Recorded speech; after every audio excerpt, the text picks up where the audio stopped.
Hello friends, कैसे हैं आप सभी लोग। आशा है आप लोग स्वस्थ होंगे, मस्त होंगे और तंदुरुस्त होंगे। तो दोस्तों, दूसरों पर उंगली उठाने से पहले हमें स्वयं के गिरेबान में झांक कर देखना चाहिए। तो दोस्तों, हम इंसानों में यह एक स्वभाव पाया जाता है कि बिना सोचे समझे हम दूसरों को गलत कह देते हैं, जबकि ठीक वैसी ही गलती हम करते रहते हैं। अपनी गलती को छिपाकर दूसरों को गलत कहना कहाँ तक उचित है। तो दोस्तों, आज की एक कहानी कुछ ऐसी ही है। तो दोस्तों, एक गांव में एक किसान रहता था जो दूध से दही और मक्खन बनाकर बेचने का काम करता था। दोस्तों, उसकी प्रतिदिन उसकी पत्नी उसे मक्खन बनाकर देती और वह उसे बाजार में जाकर बेचता था। एक दिन उसकी पत्नी ने उसे मक्खन तैयार करके दिया और वे उसे बेचने के लिए अपने गांव से शहर की तरफ रवाना हुए।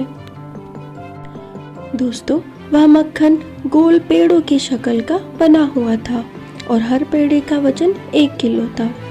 दोस्तों, शहर में किसान ने उस मक्खन को हमेशा की तरह एक दुकानदार को बेच दिया और दुकानदार से चाय पत्ती, चीनी, तेल और साबुन वगैरह खरीदकर वापस अपने गांव को रवाना हो गया। ऐसा प्रतिदिन चलता रहा।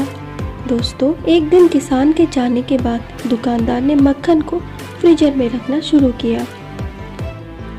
फिर उसे ख्याल आया कि क्यों ना एक पेड़े का वजन किया जाए, और वजन करने पर पेड़ा सिर्फ 900 ग्राम का ही निकला। तो दोस्तों, दुकानदार हैरत में पड़ गया और उसने सारे पेड़े 900 ग्राम के ही निकले। अगले हफ्ते फिर किसान हमेशा की तरह मक्खन लेकर जैसे ही दुकान की दहलीज पर पहुंचा, दुकानदार ने चिल्लाते हुए कहा कि तुम दफा हो जाओ, तुम बेईमान और धोखेबाज हो। किसान को यह सारी बात बताई। किसान ने बड़ी विनम्रता से कहा कि मेरे भाई, हम तो गरीब हैं, बेचारे लोग हैं, हमें माल तोल के लिए वजन खरीदने की हैसियत कहाँ है। आपसे जो 1 किलो चीनी लेकर गया था, उसी को तराजू में एक पल्ले में रखकर उसके पल्ले में उतने ही वजन का मक्खन तोलकर ले आता हूँ। तो दोस्तों, इस कहानी के बाद आप क्या महसूस करते हैं? किसी पर उंगली उठाने से पहले क्या हमें अपने गिरेबान पे झांक के देखना चाहिए? कहीं ये खराबी हमारे अंदर ही तो नहीं? दोस्तों, इसीलिए अपने भीतर की कमजोरी की जांच करें और किसी पर उंगली उठाने से पहले स्वयं की कमजोरी देखें।